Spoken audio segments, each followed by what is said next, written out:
যে কাশ্মীরি আলুর দম বানানো যাক। প্রথমে আলুগুলোকে ধুয়ে ছাড়িয়ে রেখে দিতে হবে, তারপরে কড়াইয়ে সর্ষের তেল দিতে হবে, তেলটা গরম হয়ে আসলেই আলুগুলোকে ছেড়ে দিতে হবে। তারপরে উপর দিয়ে একটুখানি হলুদ, একটুখানি লবণ দিয়ে দিতে পারো তোমরা।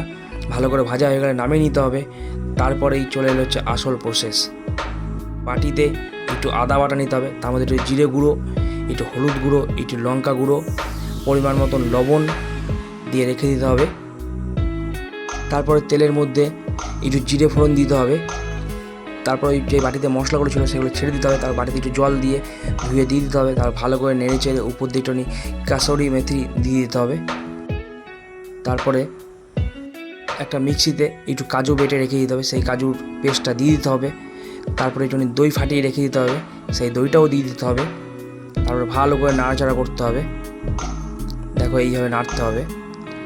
তারপরে যে ভাজা আলুগুলো ছিল সেগুলো দিয়ে দিতে হবে কড়াইয়ের মধ্যে। ওগুলোকে ভালো করে নাড়াচাড়া করে নিতে হবে।